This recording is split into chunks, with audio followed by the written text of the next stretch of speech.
Welcome to Eifnir. Today I have with me Huey, Uncle Scrooge, Dewey, Uncle Scrooge, and me, Lunchpad McQuack. Lunchpad? Lunchpad McQuack. Lunchbox McQuack? Lunchbox McQuackin. Lunchpail I McQuack. picture you as more of a... what was the Duxford? girl's name? What? Glomgold? No. Clavicle? The cousin, the female cousin. Oh, Webbigail. Oh, Yeah, Webigail. you're more of a Webbigail. Yeah. Yeah, Kenny's What, Webbigail. Uncle Scrooge? See, he's Webbigail. Oh, don't ever do that again. Governor, give me a spot of news. I hate you so fucking much. Hate you so. But Uncle Scrooge.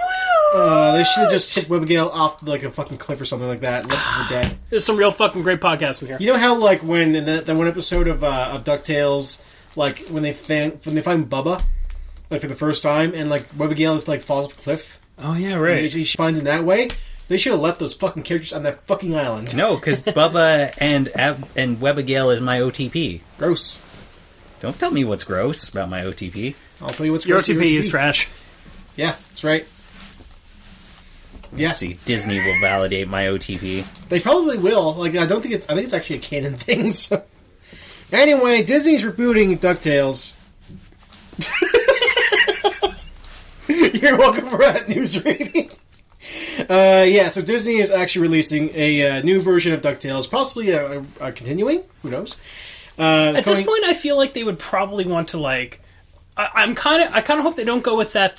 shit, I don't remember what it was called, but it was when they had, like, Huey, Dewey, and Louie... like the Huey, Dewey, and Louie show. Whatever the fuck that was called. The Dewey and Louie show? Quack Pack. Quack Pack, yeah. Quack Pack. It was Quack Pack. It was okay. It was kind of okay. That had more to do with Donald Duck, though, so... I mean, I guess, but... Actually, no, it was more about It was them kind of the with Huey, Donald Dewey, Duck. and Louie show. It was, yeah. Yeah. It was with them with Donald Duck, so it was a little... I don't know. Yeah.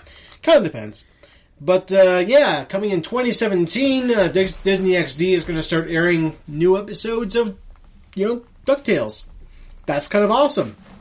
I look forward to it. I mean, DuckTales was a pretty sweet show. I mean, I'm all up for Disney trying to do something new, but, I mean, I guess... I wouldn't mind just seeing it kind of come back the way it did. DuckTales was kind of a great, thrilling, pulpy adventure sort of cartoon. So Yeah, but they're not making this for you, so... It's true. No, At the end of the day, it's sort of a, well, who gives a fuck what you think? They're making this for modern-day kids to have something to enjoy, so... It's true. Yeah, but I'm just saying, like, why bring back something, like, from the past? They could make something new. That's like saying, why the fuck make the Richie Rich movie in the 90s? Like, because... Why did they do that? Because that had a certain... pull with people's parents and grandparents, so they knew that they would force their kids to watch it. And the they same would as force if they kids do. to watch DuckTales. It's Yeah, Yeah. like I don't know. I've never had a problem with stuff like that because they're manipulating parents. No, it's true. But at the same time, like, I think DuckTales, just in general, you could show those episodes to a young kid as well, like, in this day and age. And they would get them. Yeah, I don't really... like, aside from It's the a fun fact that there's show. no cell phones, like, I don't really think that it doesn't translate very well or anything, so... Yeah. Yeah. But regardless, I'm kind of excited to see what they're going to pull out with this, so that'll be cool. Yeah, I'm looking forward to it. DuckTales was sweet. Yeah, it was sweet. It's probably going to be just as good for kids, if not for adults. Hopefully just a generally good show is what we want. You just want a show that's just, generally good for all audiences. That's how you rope in I mean, that's kind of how Disney usually seems to roll, at least lately. Gravity Falls, Star versus the Forces of Evil, Wonder Over Yonder. Wonder Over Yonder. Although that's probably aimed Phineas and Ferb as for well. more kids. Phineas and Ferb is definitely aimed towards younger kids, but at the same time, Phineas and Ferb is also a very fun show. You can enjoy it as an adult or a kid. Both are good. Yeah. No, like, Disney XD has a very, not really focused, but a nice broad, focus in this case, where they don't really alienate any one facet of people. Like, they're kind of like, yeah, we'll just kind of like, kind of just put a good thing out there and people will watch it. Except the Jews, keep them out. Whoa! Said Walt Disney to nobody because he's frozen. He's as They cold tell as us. ice. You don't know that. You haven't seen his body. That's true, actually. I picture him as more like Hitler at the end of Wolfenstein, where he's on a sweet robot body and they just don't let us yeah, know. that's true. Yeah, okay. Yeah, if we can get robot Walt Disney, I'm into that. Yeah. Robo-Diz. Robo-Diz. Robo-Diz. That's a joke? Yeah. We're good. That's where I'm going with. Oh my gosh. Appreciate that. Can we move on to another topic? We can. Or do you want to talk about DuckTales for another 25 minutes? We got Nope, like move what? on. We got Nope, what, move 3 on. hours to kill? Move on. DuckTales. Alright, cool. Okay, yeah, so moving on. So, Lumberjane's Noelle Stevenson is going to be reviving The Runaways. The ever-beloved cult classic comic book Runaways from Marvel. Which I think is going to be fucking awesome because, this book has not been in circulation for a long time, even though we get, like, characters popping up from Runaways here or there. Like, Minoru is going to be actually in, what are they called? A-Force, A-Team, A-Squad, whatever the female one is for women. I can't think now that you've said all those. Like, I think it's A-Force, but yeah, I also... I'm pretty sure it's A-Force. I'm not really sure now. Such a weird name. Anyway, yeah. Point is, she's going to be, like, that character is going to be, from the Runaways, is going to be in that book. So what they did for the new iteration of the Runaways is that they are going to focus on a totally new cast of characters. In hopes of making it a runaway success? One would hope. Don't do that. And by new, I mean, like, they seem to have, like, Reed Richards' daughter there as a caveat to the whole thing. But then, like, the entirety, like, the rest of the cast is entirely new. I do not know any of these goddamn characters. I mean, I think that's kind of the way that they should go with it, is they should have, like, a cast of brand new characters. Oh, wait, except for Amadeus Cho. Oh, wait, 1 second here. Oh, I see now. I didn't actually notice the names. Okay. Never mind. I'm totally wrong. These are all actually current characters. Which is maybe not as good, actually. But... Okay. Yeah, you're right. Marvel needs more characters, and... Fuck. As if that universe isn't big enough. Yeah, they're streamlining it this I'm not saying You're right, Hassan. There's only like 50 people in the characters, universe. but yeah, actually, I'm just realizing that all these are current characters. Never realized until now. But yeah, they have Scar, like Hulk's son, Jubilee's there, Amadeus Cho, Cloak, Dagger. What? Cloak and Dagger? Is there a young Cloak and Dagger now or something? From the Ultimates universe, yes. What? Bucky, also from the Ultimates universe. this is a weird team. Yeah. It's a really weird team. Well, the idea here is they're kind of in like a weird concentration camp kind of thing. So, okay. Yeah, that's the concept. Wait, are they fighting Mecha Walt Disney Hitler? Because I don't know if that's gonna fly. Mecha Walt Hitler. Mecha Disney. Let's go fly a kite and crush the Jews. Okay, now you're just... No, that sounds like Disney. It's true. That's what he actually wanted to put in Mary Poppins, but Film board wouldn't let him have it. Yeah, I wonder why, Hassan. I wonder why. It's a mystery to me as well. Why can Walt Disney not put anything anti-Semitic in his films? I wonder why. Oh, right, because the industry's run by Jews. Pfft, God. I don't think that's why. Oh, This right. is clearly bias? Alright, this is Hollywood Gate. We need to start it and allow Walt Disney to put in whatever he wants in his movies. He's dead. Like, the guy is frozen or dead. Dead Mecha frozen. robot Whatever. at the end of Doom. Alright, cool. At the end of Doom? Alright. Okay. Wait. Sorry, Wolfenstein. Blech. Doomenstein? Can we just fight, like... Walt Doomenstein! Can we just fight, like, the last boss in Doom 2? Like, the weird, like, wall thing that was just John Carmack and, like, No. Walt Disney at the same time? It wasn't John Carmack, No. what I'm thinking of. It's... You're probably thinking the demons. They're John Romero. That's the one I'm thinking of, yes. That's right. You should probably move on. No! I'm moving on. Video game news. By the way, we are streamlining the news this week, so... I couldn't tell. Yeah, I wonder why. Yeah, so... video game news. So Unreal. Like the actual development tool from Epic, is going to be released as a free program. Well, there's going to be a free option for it, I should say. So, if you're developing things for, let's say, their upcoming other free game, Unreal Tournament, which is totally going to be free, and you want to make some maps for it, but you don't want to pay, like, the royalty fees and that kind of stuff for using Unreal Engine 4. You mean licensing? Licensing, sorry, thank you very much. If you don't want to pay the licensing fees for it, then, you can have a free version that you're not going to make any money off of, but you can make a map for it or that kind of stuff. Or if you want to just jolly around with the version, just learn it, and then, try and get a job out of that, or whatever you're going to want to do with it, basically. But yeah, so Epic is just kind of showing the fact that they are also, as we said last week, still pretty cool guys. Well, this is also very much so. I mean, as you hinted at, it's like, hey, if you just want to dick around with the game engine and try it out, go for it. Oh, what? When you graduate, you know how to use the Unreal Engine, and then more companies will want to use our engine, and they'll pay us licensing fees? Like, if you insist. Yeah. Like, certainly it is a cool and nice thing to do, but they're not idiots. They are definitely looking at this going like, oh shit, we could actually make more money making a free version. Is that a giant, like, burlap sack with a dollar sign on it full of money? Thank you very much, world. Okay, we'll take that. Yeah, it's not selfless, but it's also real smart. Also, like, as video game engines have changed, they also realize, hey, the more people using this, the more people who are going to end up buying third-party plugins that we get a cut of. Yeah. Cha-ching, No, it's true. Like, super cool thing. But they're not idiots. They're making money on this. It's absolutely true, yeah. Like, they are definitely doing this for, reasons to make money. Like, they're very... Epic is very business savvy in general.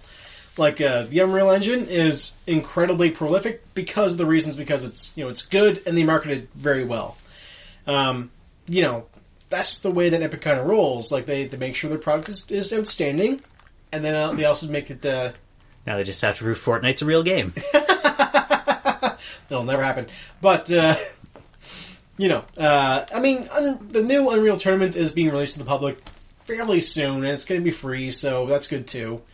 But yeah, like, there's a lot of cool things to like about Epic, especially lately. So, yeah. Till it turns out they're also run by mecha robot Walt Disney Hitler.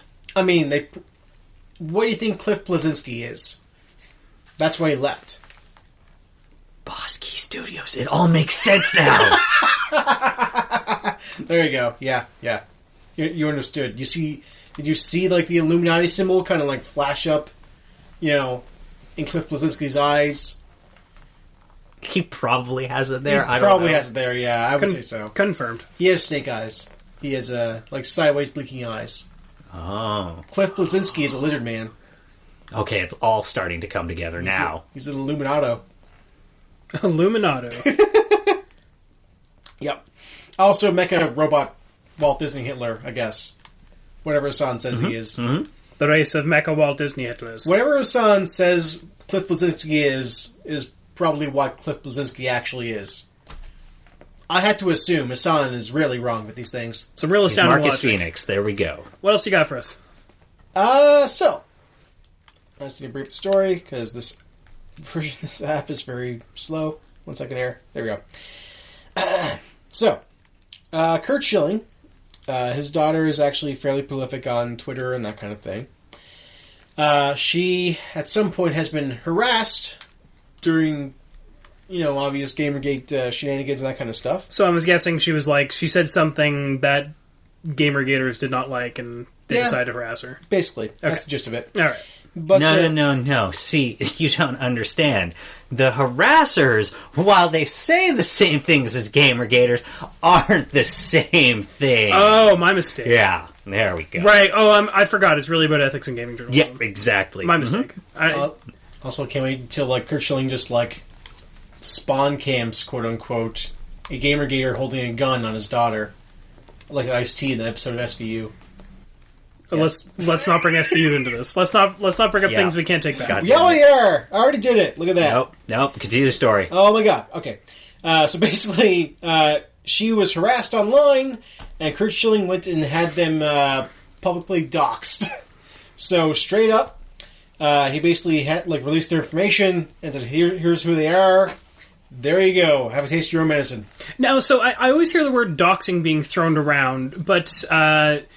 sometimes you'll sometimes the version of a dox is just reposting all the public information that they have online normally. So is this like an actual dox, or did he just basically like throw this fucker's name into Facebook and be like, oh look, it's this kid who lives at this place and this? I mean, in either situation, like what a dox implies illegal means, though. No. I mean, that's kind of the whole point of it. Sure. Kirchley implies that 7 of the worst offenders were college athletes. Quoted saying, I knew every name in school, sport, and position of every one of them in less than an hour. The ones that didn't play sports were just as easy to locate. 2 of them, which their Twitter handles, I'm not going to repeat them, were publicly doxxed. One was a DJ at community college, and the other was a vice president of a fraternity. Yeah, I mean, there's definitely something to be said for calling out people, but an eye for an eye makes the whole world blind. Like, if you know that you calling them out is then going to, result in them suffering harassment in, like, kind of non-legal ways, like, that's also kind of a shitty thing to do. Like, hey, how about instead you just pass their information on to the police or seek legal action? Like, actual things that, if we all did it the proper way, none of this shit would happen. Well, as SVU has showed me, the police don't really do much until somebody's actually in, like, actual threatening danger. Kurt Schilling's got money. He can change that. I don't think so. He doesn't really have that much money anymore. If you recall. I think he does, actually. Does he? Okay, yeah. Well, I thought he was forced to pay off that giant sum. I don't think so. Okay, well, alright. That's fine.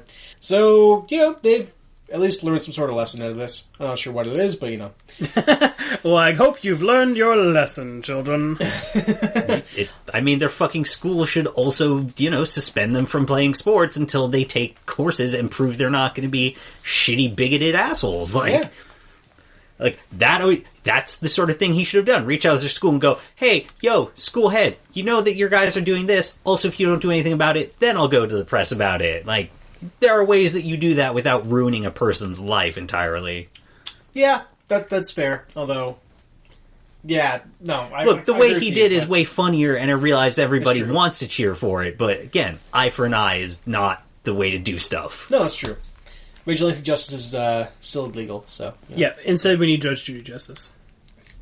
What? Judge Judy Justice.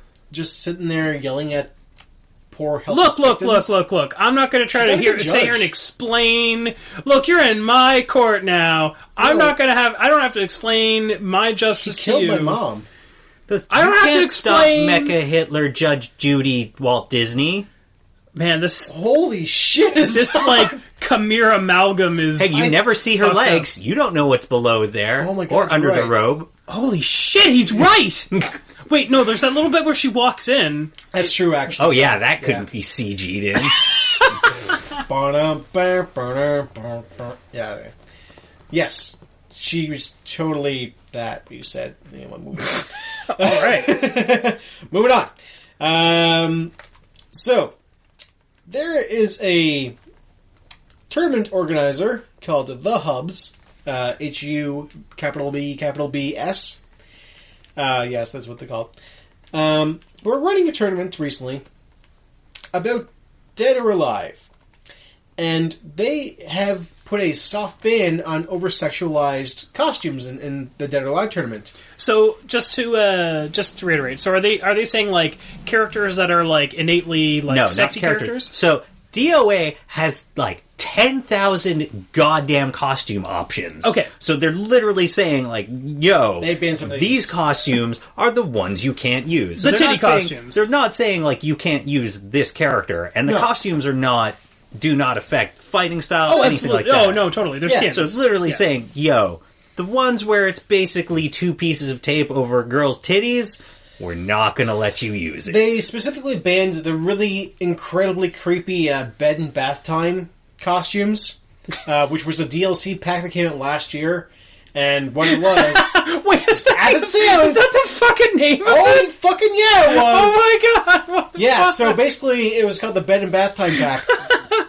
And, what the fuck is this shit? The story's in Eurogamer for anybody who wants to read it, but... Oh my god. Basically, the bed and bath time pack has the female characters, and of course only the female characters, dressed in either towels or some sort of thing they're going to be wearing to go take a shower or a bath. Or have just previously come back from the shower or whatever. Yep. Or they're wearing some sort of bedtime clothing. Like, there are some characters who just wear, like, adorable pajamas, and that's totally fine. When you just showed me that, like, you have, like, the woman wearing a buttoned-up man's shirt and nothing else. Yeah, that was one of them, too. Like, yeah, I see it, yeah. Yeah, there's stuff like that that's really creepy. Like, the pajamas, like, those are fine. Like, there's... Look, Fame Douglas get what Fame Douglas want. How do a tech run, yo? Fuck off. Fame Douglas can have what he wants, I guess. You're right. But, yeah, like, at the same time, like, they ban these packs for a fucking reason. I honestly can't say I blame them. It's not like it actually adds anything to the game aside from just sexy factor. That's all it does. And, I mean, if you want to jerk off to these, like, really sick titty jiggle things, and I mean sick as in, like, man, that shit's too, like, off the hook and sick. Yeah. If you want to jerk off to this in your own time, that's fine, but you're going to come to a tournament, well, whatever. That's totally why they made that beach volleyball game, or those 2 beach volleyball games. No, they made those because those are quality volleyball games, and they wanted to expose the masses in general Exposes to the worst version of word. Wave Race, to how much of a real sport women's volleyball is. which has very little to do with women's volleyball at all. Zach something do what Zach something want. Do attack no. What? DOA is terrible. Look, it's such a fucking. It is. However, the reason why the hubs are doing this tournament is because, and why they put the soft They're bait not on disgusting. there. They're not disgusting because they realize, unfortunately, the service of DOA, what you see is just jiggling breasts and over-sexualized women and exploited people like that. And that's terrible. Can't wait for DOA 6 when they introduce dong physics, though. Oh, man, just show a little bit more dick neck. Never going to happen. A little bit more dick neck. Yeah, but in DOA, what you also have is a very tight, very polished fighting system. Sadly enough, that is not the focus of those games. Like, if you want to play DOA, you're probably playing because you want to see breasts. But unfortunately, if you want to play DOA with the fighting system, you're going to be hard-pressed to find anybody who wants to play for those reasons. Like, DOA actually has a very robust and very good fighting system to it. It's very tight, very... robust, like, chest. Haha, you said bust. I mean, kind of, but... But, 2 clones. What? They're 18 in North America, it's okay. I mean, actually aren't. Yeah, they are. Are they? Okay, So, well, they weren't supposed to be, but... in Japan, they're 16. In North America, they just changed the number to 18. I mean, it's 2 years in difference. Just draw a little bit around the 6 there, and it's like changing an F to a B. Yeah, exactly. Kind of. Yeah. But yeah, point is, DOA actually has a very streamlined, very good fighting system inside of it. The problem is, you gotta dig through all the bullshit to get there. And, yeah, these guys, the hubs, they actually understood this, went, hey, we want to make a tournament where the focus is on the fighting system. Nobody's gonna go to that. Apparently so, because on top of that, once they released that information, and they said, hey, we're going to put the soft bait on this game, everybody said, oh, you're just trying to censor the game. You're just trying to censor us and our opinions on the game. So, whining nerd bullshit happened. Yep. By the way, that's not censorship. That's restricting. There's a difference. I thought this was America. Yeah, sure. I mean, it is technically censorship, but censorship as in, like, the, like... Yeah. I mean, fuck. It is, I guess it is a restriction of content, but censoring is sort of a restriction of content. It is censoring, but it's not like they're, like, taking away someone's free speech or something like that. Yeah. They're just saying, like, okay, like, these characters still all have titty jiggles, even though, like, their costumes are all... I mean... That's the thing, right? Because, like, that stuff is still there. Although, if you really wanted to, you could totally turn down, like, the breast jiggle age thing, meter, to, like, 0, and have it not happen at all. Oh, I forgot that's an option. I forgot that's how it's rated. I forgot they had an option to ruin the game. Like, in a weird way, the thing is, that breast jiggle thing is hilarious if you turn it up all the way. It's super funny. They just go everywhere. If you ever seen, like, High School of the Dead, it's like that. It's terrifying. It's terrifying. Like, breasts don't do that, and oh my god, holy fucking shit, that's funny, though. Like, if you want to like have a really good laugh, then just turn that shit to like 99 or whatever it is. Wasn't DOA originally on? Was it Sega? One of like the like 3DX or something. Started on the PS2. Oh no, the original DOA? Or no, the original one. Actually, I think it's an arcade game originally. Well, of course. I can't remember where it came from at this point, but yeah, no. Either way, like I don't. The thing is, DOA has a very similar fighting system to like Virtual Fighter, or kind of. Oh, I was thinking of Virtual Fighter. Yeah, that's what I was thinking of. Virtual Fighter's dead. That's no longer in existence. Someday it might come back. You never know, but probably not. One day, my prince will come. Hey, that's very busty. That's probably good for DOA 5. Do we have anything else? No, that's it. All right. Well, Hassan, what have you been doing? What have you been up to? So, I finished up watching Power Rangers Dino Thunder and moved on to SPD. So right. How much more Power Rangers do you have left? I forgot this is kind of a thorough line for our show. Go on. So, SPD, I think, is 2006, so still 9 more seasons. Space Police Department? No, Space Patrol Delta. Oh, my mistake. Which was actually Space Patrol Deca Ranger in Japan. Space Patrol Decorating. No. Dino Thunder, by the end of it, I ended up liking it a little bit more than I thought I would. I still would rank it relatively low in terms of other series. Way fucking better than Wild Force, that's for sure. Does Dino Thunder happen? Like, I'm assuming they go back to dinos, but did they go back to like the Generation 1 Zords? No. What? No. God, no. No. Why not? Why is that so crazy? Money, advertising, merchandising. Yeah, but they could bring back the originals. Like it's no, because Japan would have to do that. Okay. For them to do that, otherwise they would just be making the entire series from scratch themselves. They're never going to do that. I'm confused, but okay, never mind. So here's the thing: is you have to realize that Mighty Morphin Power Rangers is not the first Super Sentai series. Okay. So in Japan, they are not as beloved as they are here. And because every Power Ranger series is just based off a Super Sentai series, they're never going to go back to the original Power Rangers Zords, because Japan's never going to do that, because that wouldn't do that well in Japan, and they're never going to make an entirely original Power Ranger show, because it's so much cheaper for them to just take half the footage where it's already done and just reuse it. Okay. I get that they wouldn't do an entirely original Power Rangers show for sure, but I just assumed that if they were going with Dino Thunder, that they were just trying to cash in on like just retro. No. So it's like brand new dinosaurs. Japan just used dinosaurs. That's why.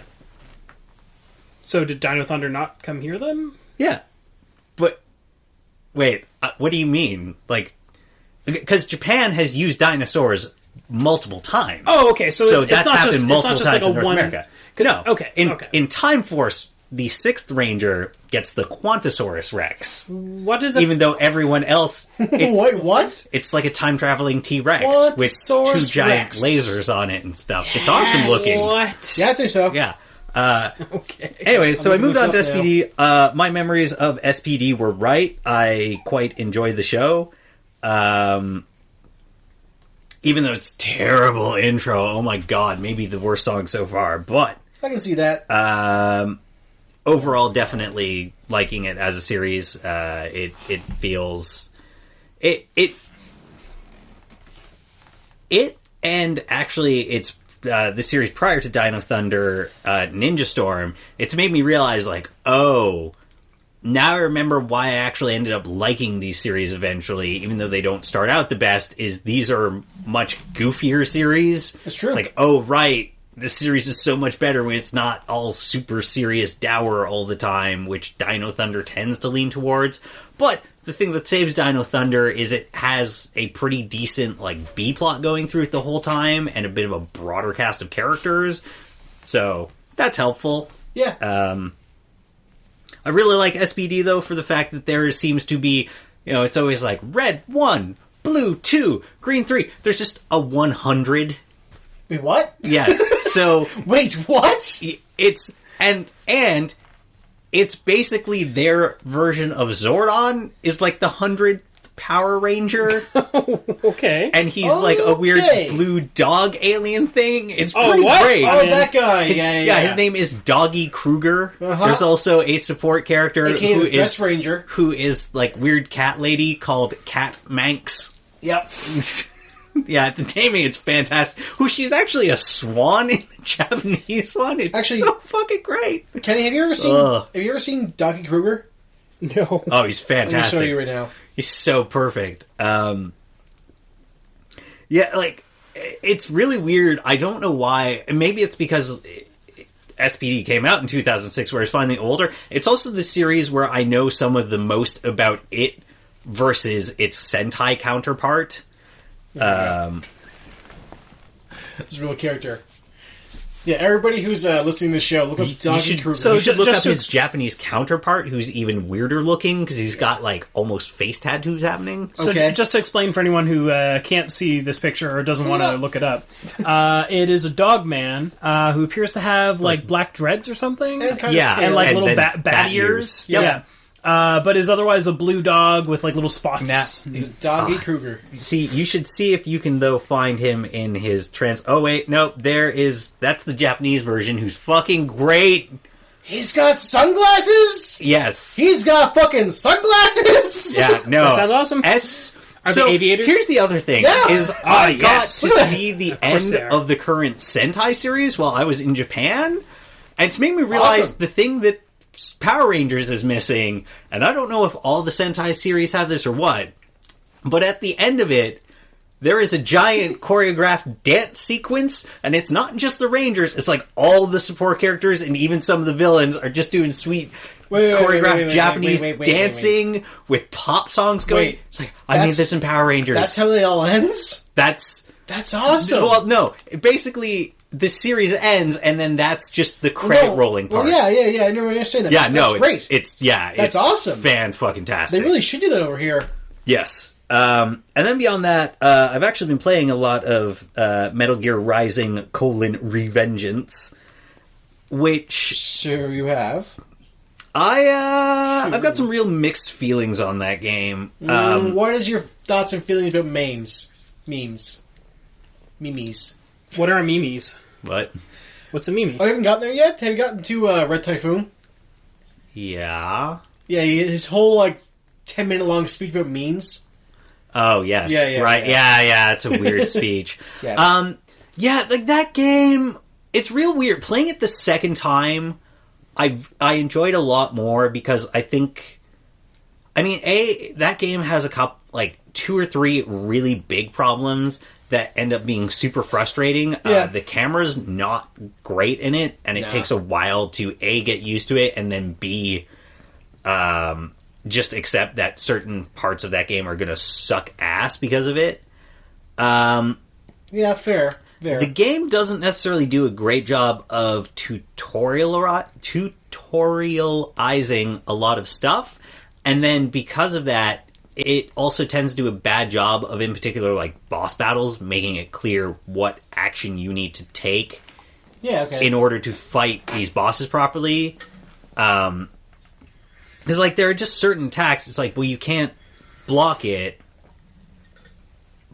so your only option is maybe to dodge it, but when this boss is attacking you, 6 times in a row, it's well, dodging can't be the right move.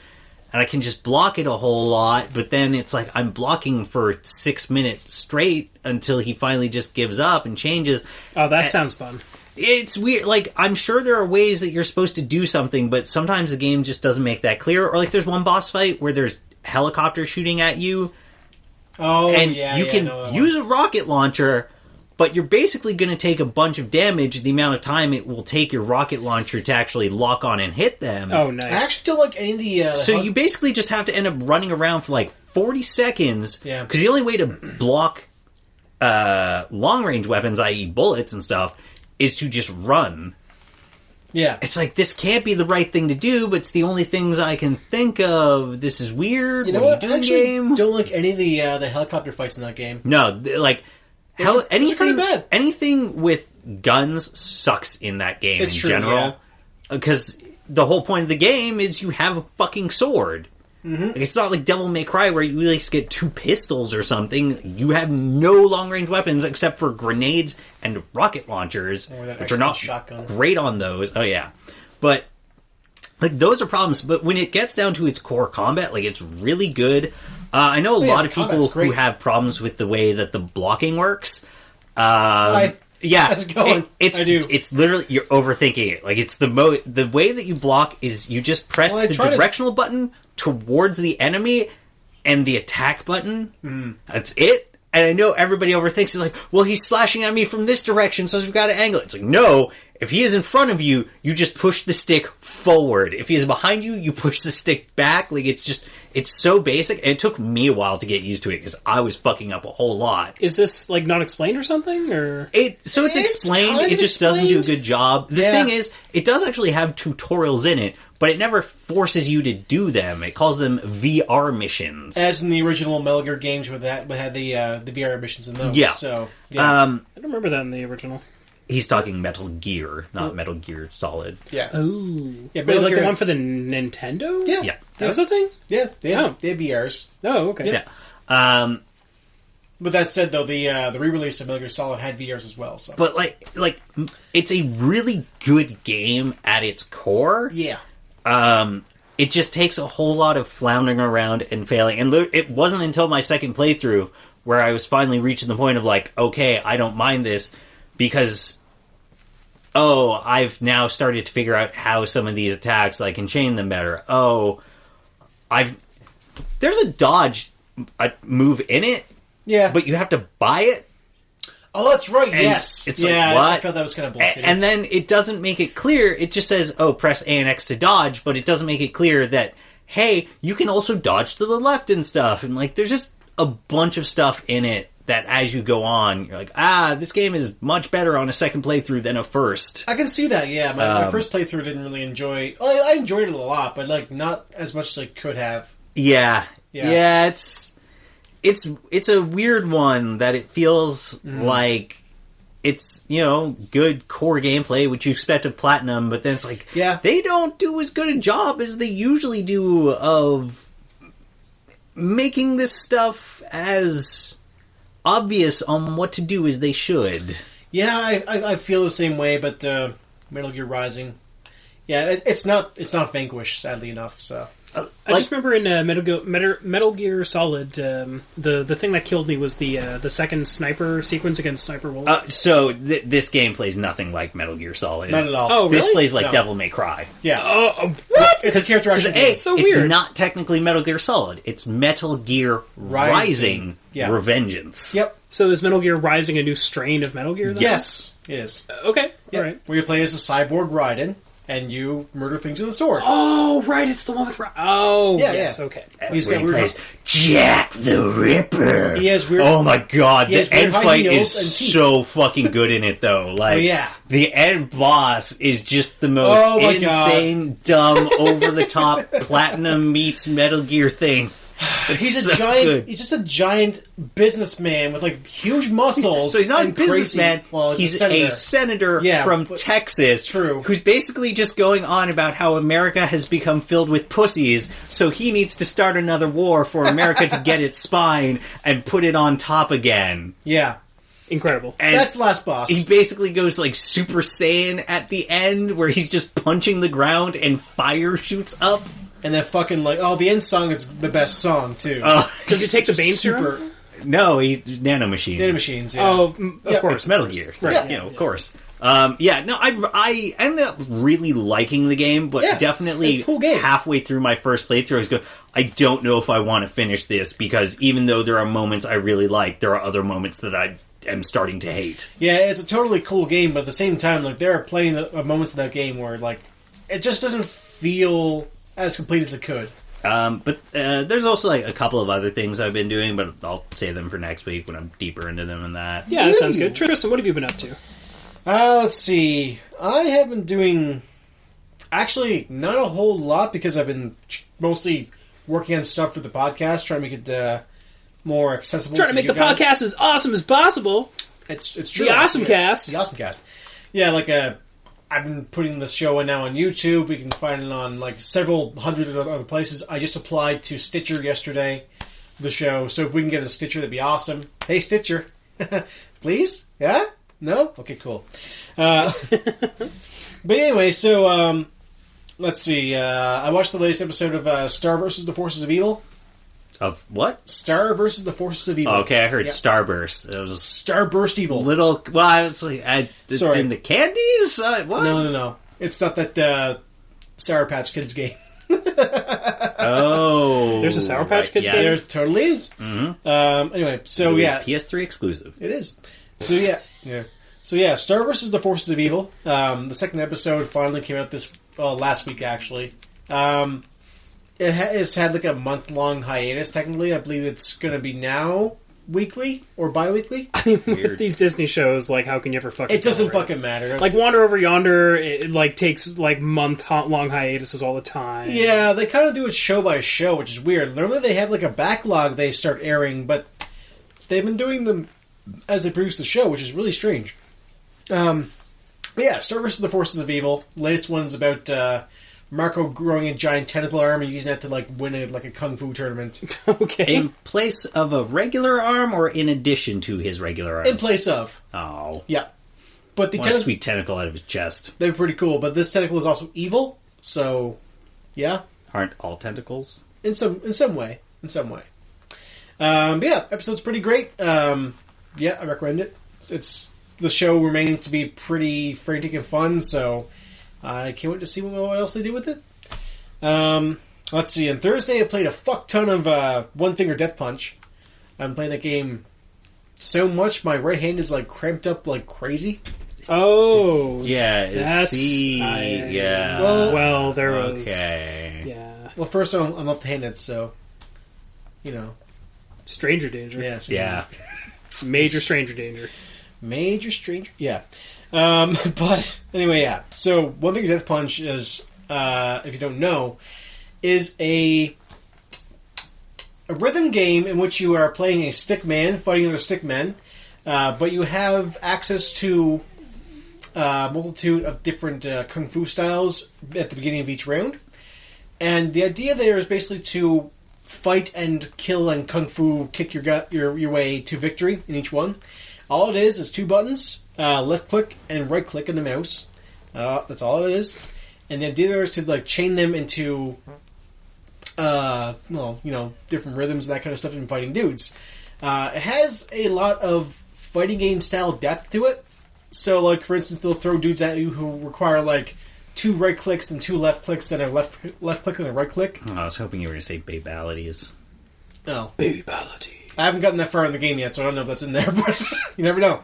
I mean, there's one point where so the game is kind of realistic in some senses with the fighting. Sometimes, like there are plenty of times where like I will just like I'll grab a guy like I'll hit him with a sword and I'll throw the sword on the ground and impale him on the sword and then pick the sword back up and it's really weird. Or like there's like a light sword / light nunchucks kind of like stages as well. When you say light, you mean like lightsaber, Like a or lightsaber, just, yeah, okay. yeah. How can... How do you wield light nunchucks? How do you... I mean, it's really weird. So like the actual like cutting part is on the very very tippy top bottom. Oh, So it's like in the very very like tiny little section there. okay, sure. Yeah, so it's still there, but not quite in the same way you would think.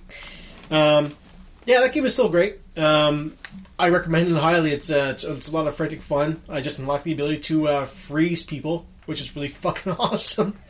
Basically, if you combo high enough, you get a freeze ability. Like it'll shoot a beam of ice and like freeze a bunch of dudes. Are Yeah. you sure babalities aren't in this? Because I don't it know. sounds an awful lot like Again, Mortal I Kombat. I haven't actually unlocked anything like that, so it very well could be in there. I'm kind of hoping it is. To be perfectly honest. But I mean, like, it has the animation in the game is pretty cool too, because it actually has realistic kung fu styles. Like, Eagle Claw's in there, like Tiger Fist, Praying Mantis, etc., etc. Yeah, the game is still pretty cool. It's just a fun, frantic little rhythm game, and there's like hundreds of levels because they're very simple to make. So the game is just crazy long for no fucking reason. Well, They got to give you arthritis somehow. Yeah, I'm getting it. It's pretty bad. So beyond that,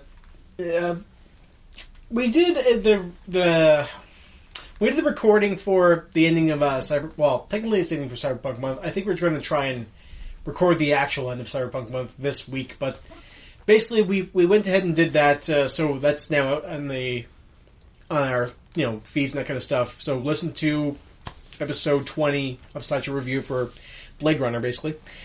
But I went ahead and basically just kind of jumped further into cyberpunk worlds.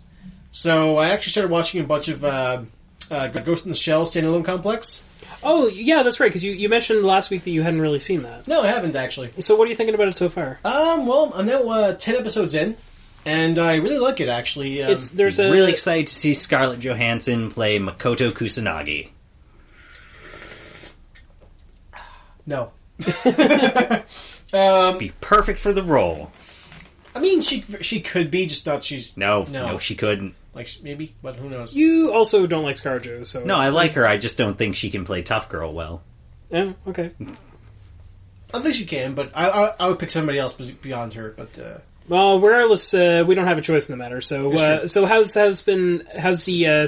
Standalone Complex? So Standalone Complex holds up to my... I have kind of a scrutinizing eye for Ghost in the Shell stuff, because I really like that world. But I didn't really...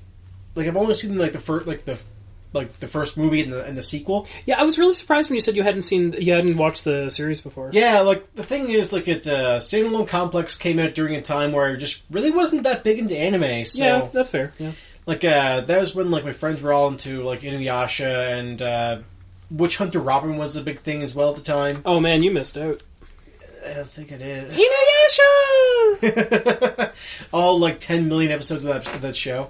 I actually don't think it was It's not that long. bad for it compared to other stuff. Even though, like, the plot of Inuyasha is that they split that gem into a million pieces, but whatever. Anyway, point is, Standalone Complex actually definitely, like, holds up to what I wanted in that series. So far I'm looking at just, Motoko Kusanagi just kicking ass over Japan and, fighting other cybernetic terrorists and that kind of stuff. And, yeah, it's a cool show. Great little mystery, but the whole Laughing Man thing. I have a problem with the animation, where like I think like there's a lot of really off-model stuff, but that's actually what Production IG is a little infamous for back in that day. So fair enough. I expected it. It just kind of looks really bad at times. Well, when is that from? Is that from? It's like early 2000s, right? 2005, I believe. Okay. Yeah, we're in the 2004, 2005. We're in there. I mean, that was also during the point where people loved throwing in extraneous CG, despite the fact that it like didn't really. And the opening is really entirely CG in this show. Yeah, that's right. Yeah. At least in the first season. I don't know about the second gig because I haven't gotten there yet. But right. Yeah. But no, it's still cool. Like the animation and the character design aside, everything else is still great. Like it still feels like a very well realized version of Ghost in the Shell. Makes you want to read the manga actually, because I haven't actually read that.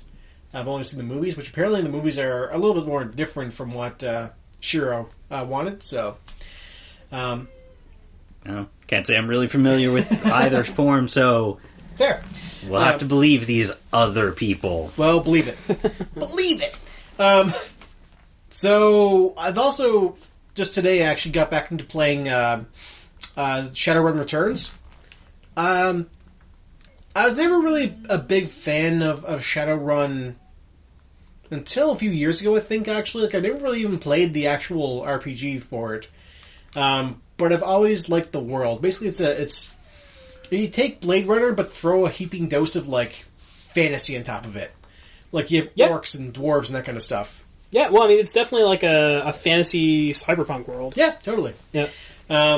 Yeah, I like the world of Shadowrun a lot. It's really strange, but really cool. So Shadowrun is kind of a weirdly unique, yet somewhat uninspired universe. It's very uninspired because it's like, yeah, we like Blade Runner. Yeah, we like D&D. Yeah. Let's put them both together. I mean, it has a sweet spot in my heart, but I'm not going to try to pretend that it's like the most like groundbreaking thing. Yeah, it's not artistic at any rate. It's just it's just a fun, dumb, silly universe.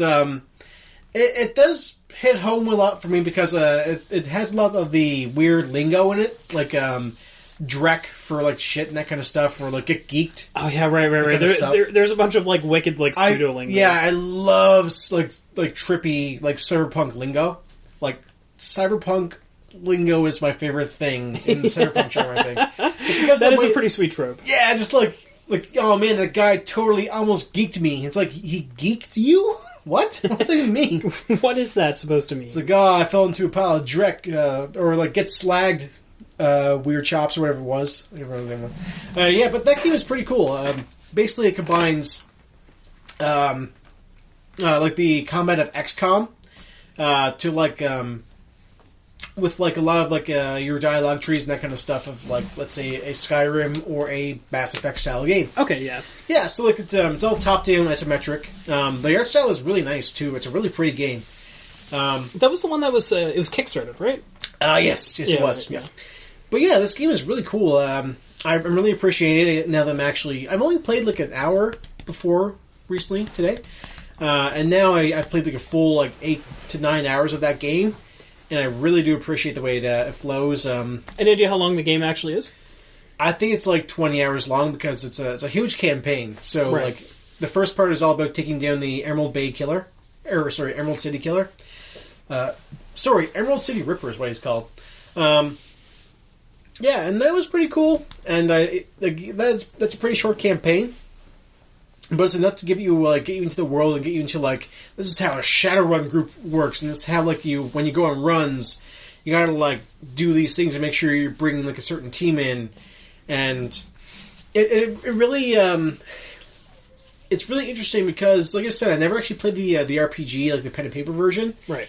But I know the main complaint from every player who's played those games is that if somebody is a decker, the game stops. Yeah, well, there's two different games going on. There's the Deckers and everyone else. Yeah, because Deckers have the ability to go into the Matrix, which is just the internet.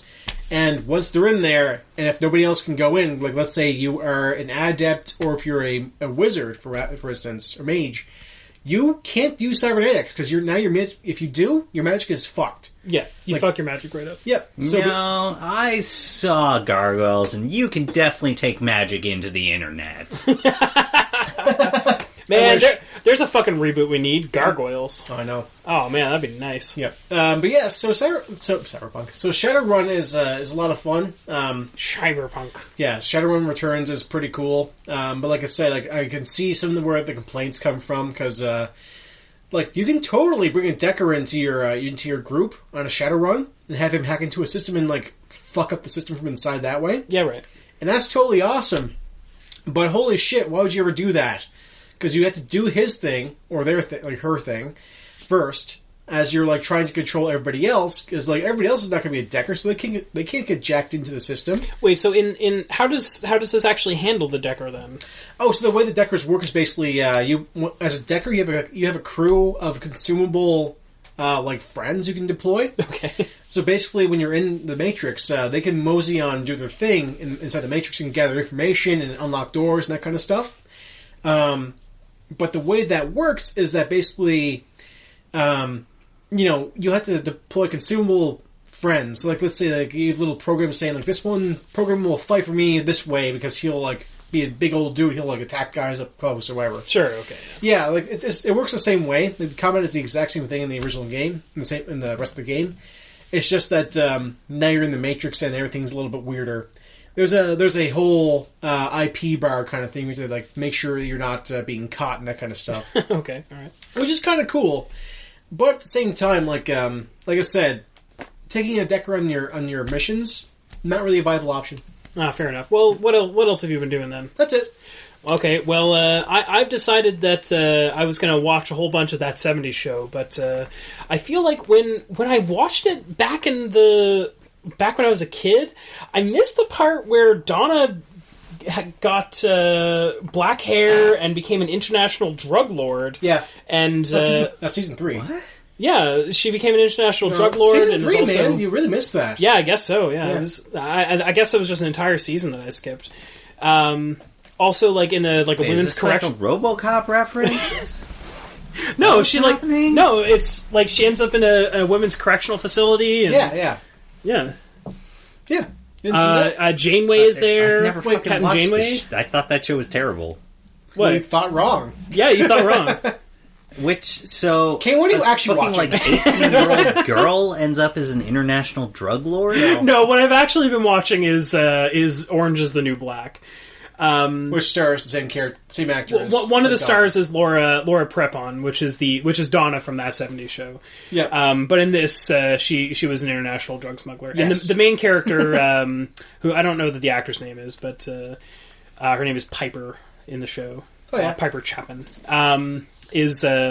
Was like previously her lover when like a few years back or something. Sure. And she actually ends up getting pointed out as like one of the accomplices for this drug ring here, and she ends up like having to like go to jail for this. But it's like it's like kind of a soft sentence, so it's like, you know, she's got like 15 months in jail, but it's enough that like it's kind of uprooted her life and everything. Well, yeah. I mean, like, that's... You don't say. Like, a month in jail would uproot your life. There's no doubt about that. But, I mean, comparatively, like, a year and some change in jail, that's... I don't know, it feels like that's getting off pretty light for being an accomplice in an international drug smuggling ring. But she maintains it was just the once, and that seems to be relatively true, so... Yeah. But I kept hearing really good things about Orange is the New Black, and it actually was really funny because I am actually watching That 70s Show as well. But yes, but so I am getting a little bit of a crossover vibe between Donna from That 70s Show and Alex Voss, who's Laura Prepon's character in this. I think I'm pronouncing that correctly, but maybe not. Prepon. Prepon, Prepon. Poupon? Got Poupon. it. Laura Poupon. Laura Poupons. That's that name. Yeah. But yeah, so I kept hearing really great things about Orange is the New Black, and I'm really glad I'm watching it now. I feel like one of the most hilarious things is that like there's pretty much not a single like good or redeemable male character in the entire series. Oh, really? It's kind of hilarious because there's like a few people you meet that sort of like, oh wow, this is like a really this guy's really trying to help them out and everything like that, and then like a few episodes later you're like, nope. Guess that was wrong. Guess I completely misjudged that shit. Exactly what kind of a show is it? Like, so Orange is the New Black it's a Netflix original series. No, I know what it is. I just mean like if you were to compare it to something, is it like Arrested Development or is it like The Wire? What would I compare it to? I don't know. I kind of feel like it's kind of a dramedy, right? It's definitely a dramedy. I would probably say like maybe a bit of Community. Okay, but it focuses, so like usually with Community, like there's like a central focus for each episode. They're usually fairly short, and like that. With this, like, each episode, there generally is a central focus, but after the first season, it sort of, like, starts to follow other characters around and everything, which Community didn't do so much. Like, they did on occasion, but it wasn't too much. Whereas, like, second season with this, like, the first season is all about the main character's drama being in jail, and she's still in jail by the second season. But it's not always focused on her, which I'm actually kind of glad about, because, honestly, not one of the more interesting characters in the show. A lot of the other inmates are actually way more interesting than her. Her husband, or not husband, her fiance is a total piece of shit, which is kind of hilarious. There's times where it's so shitty too, because it's like there's times where like, hey, I'm sympathetic with this guy because I don't know, in this situation, like maybe I would be like that too or something. I don't know. But there's other times where I'm like, man, this guy's a piece of shit. So say, for example, like, the first week that she's in prison, I guess this is spoilers, but it hardly is an important point. Like, the first week she's in prison, she's just like when we get out of here, promise me you won't watch Mad Men. Because when we get out of here, I just want to binge watch Mad Men with you. I want to get a bunch of fucking takeout from this specific place. I just want to watch that with you. And he's like, yeah, no, of course. That's like whatever. Like near the end of the episode, it like shows him flicking around on television, and like Mad Men shows up, and he's like, oh, okay. Just like, and this is like, she hasn't even been gone a week, so it's not like he's been like desperately waiting to watch this show or anything. He's just does not give a fuck. It's just like, wow, that's really shitty, man. That is really shitty, yeah. Like, they bill him off kind of as a, you know, there are times where you could be sympathetic to these, like, to these awful people, except for Porn Stash. Porn Stash is pretty much always evil. Porn Stash? One of the correctional guards, his nickname is Porn Stash. I think his name is actually Mendez or something. Okay, sure. He kind of looks like a taller. Ron Jeremy. No, I was going to say a taller Freddie Mercury. Okay. But he's got that like porn stash kind of thing going on. Like that's the thing. In fact, actually, there's another guy in the facility who has a mustache, and they exchange what I think is one of the most hilarious quips. The other guy's like, "Hey, so I was at the bar the other night. Just like out of curiosity, I was at the bar the other night, and this guy kept giving me these weird eyes. Is the mustache thing like? Is this like a gay thing now or something?" And like Porn Stash is like, "Nah, man, nah, it's like the manliest thing." It's like the manliest thing. No, mustaches have always been manly. They've never. Wow. Okay. Mustaches show like got madly man meat. I feel like that and the fact it talks about madmen are turning me off of this show. Really? Why? It seems like it's maybe very pop culture focused, and that I don't care about pop culture, so that's a bit of a turnoff. I don't know how the mustache in particular would be pop culture, but the Look at that mustache. yeah, look at that fucking mustache. Just for audiovisual sake, there's the guard, and he has a porn stash. It's pretty Porn Stash. It honestly looks more copy than Porn Stashy to me. Porn Stash is a bit thinner, I feel. His is too filled out, too thick I don't know, looking. man. Like I've definitely Porn Stash needs to be wiry. yeah. Well, anyway, regardless, he's called Porn Stash. It's funny. It's funny. I would say that there is some pop culture-y stuff in there. There's sometimes where they'll like drop a reference or whatever, but I mean that's like I don't know. I don't think that's necessarily too far out of the. Yeah, not really. No. Like it's set in like 2013 when this came out, so it's not too unreasonable to have people dropping pop culture references. So. No, It never feels like that's the focus or anything like that. It's just sometimes kind of happens. The characters are really great. There's a lot of really great characters in there, and I feel like the show does a really great job of trying to make you sympathetic with characters that it already intends to make like terrible people. You're like, oh, I'm kind of sympathetic to them, and then like they turn out to be kind of shitty, and you're like, oh, now I'm culpable because I kind of felt bad for that guy at some point. Now I'm culpable. Good job. Or alternatively, they'll be like, man, I hate this person. Like that person is a total piece of shit. And then like later on, you're like, oh, I feel bad for thinking that about them because they're actually like pretty great. You need to watch Suits then, because that does the most incredible job at that. In both of those ways, like. There's a character that he is just the biggest shithead until about the third season where you finally start to turn on him and go, he might be my favorite character now. What the fuck is going on? Fair. Yeah. But yeah, so Orange is the New Black is a Netflix original, and it's pretty sweet. And if you are not interested in it... and there's a lot of lesbian sex in here. I think I kind of glossed over that part. One of the first scenes is a pretty major lesbian sex scene. So. Oh, yeah. Okay. Although it's, if you're watching it for that, I can show you some better things you could be watching for that specific purpose. Called Oz. What else besides pseudo-porn have you been watching? No, I was just going to keep it at that. I was just going to keep it nice and short this week. Because my new stuff has just been That 70s Show and Orange is the New Black. And honestly, I've been more interested in Orange is the New Black. Fair enough. So that's, I think that's it. Is there anything else you guys want to bring back up or wrap up? It for me. All right. Well, I think we will talk to you next time when we make sure that we are going to stop people from crossing the streams. Remember, folks, do not cross the streams. Peace streams? No. Okay, never mind then. No, you can... Well, I guess you can do that. I'm going to cross the peace streams. You can do that. That would imply... some sort of hydrophallus. Well, I have two of those, so... I mean, everyone, I guess, has a hydrophallus. Yeah, in some ways. Anyway, guys. See you tomorrow.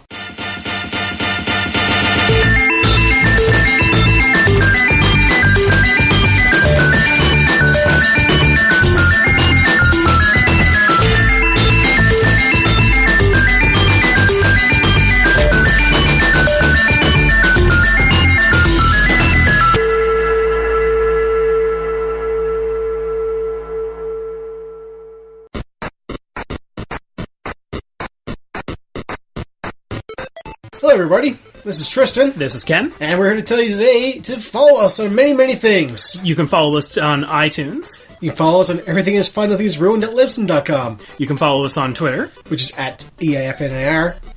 You can follow us on everythingisfine.nothingisruined.tumblr.com or Tumblr, That's too long. You can follow us on Podomatic. which is everythingisfine.nothingisruined.podomatic.com, Still too long. You can follow us on Patreon. which is pretty simple. Patreon.com/eifnir. All right, and then soon we are working on getting a YouTube channel. You can follow us on the Cube. That's a tube. It's tube. YouTube. Oh, it was a typo. You go through a tube. So what's YouTube then? I don't know. Oh, okay. Anyway, Well, we're gonna be on there under YouTube, I guess, .com/everythingisfine.nothingisruined. yeah, if listening to our audio tracks is too convenient for you, you can go to YouTube and watch our video, which is going to be a An picture of audio all of track. our sexy, sexy faces. And you can see us there on YouTube. You'll be watching us, we'll be watching you, it'll be great. Yeah. Be a big old showdown. Yep. So follow us on whatever is the most convenient for you, or inconvenient if you like to play on hard mode. That's right. Yep. Anyway, thanks for listening, guys, or whatever you do with the podcast. We'll see you next time. Listen, taste, touch, or smell the podcast as you wish.